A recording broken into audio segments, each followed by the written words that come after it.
Tu veux que je te raconte l'histoire de la femme qui a passé 1 an et demi dans une grotte ?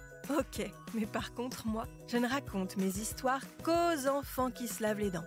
Donc attrape ta brosse à dents, ton dentifrice, et tu frottes jusqu'à ce que l'histoire soit terminée.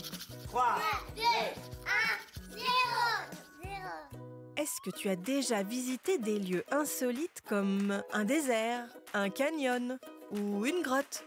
Ah, c'est particulier les grottes. Il fait sombre, humide, il faut descendre en profondeur sous terre et on trouve parfois des stalactites ou des dessins préhistoriques. Il y en a plein des grottes en France qui se visitent. Mais en général, on descend, on fait la visite et on remonte à la surface. Mais le personnage de l'histoire que je vais te raconter a décidé de rester sous terre et très longtemps.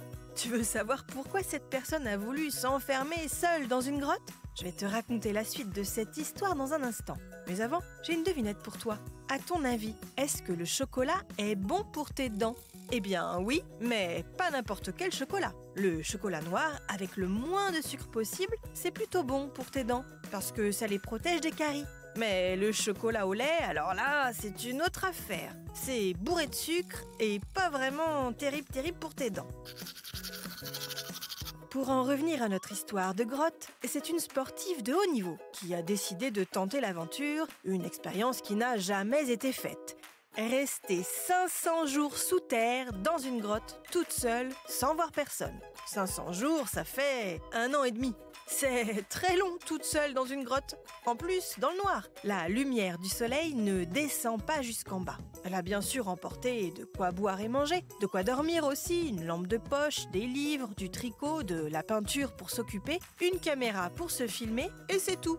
Elle n'avait ni montre, ni horloge, ni télé ou téléphone. Du coup, impossible pour elle de savoir ce qui se passait dehors, mais surtout de savoir quel jour on est ou l'heure qu'il est. Est-ce le jour ou la nuit ? L'heure de dormir ou de manger ? Imagine, elle a vécu 1 an et demi sans savoir combien de jours étaient passés. Elle pensait même qu'elle était restée moins longtemps dans sa grotte. Un drôle de truc quand même. Eh bien, elle a tenu jusqu'au bout. Le but de cette expérience scientifique était d'évaluer l'impact physique et mental d'un isolement total et d'une perte de repères temporels. Comme quoi, l'être humain est capable de bien plus de choses qu'on ne le pense. Bon, montre-moi un peu tes dents. Fais A, fais I. C'est pas mal ça, bien blanche comme il faut. Tant pis pour vous les caries. Allez, maintenant, au lit. Je vais pas aller me coucher.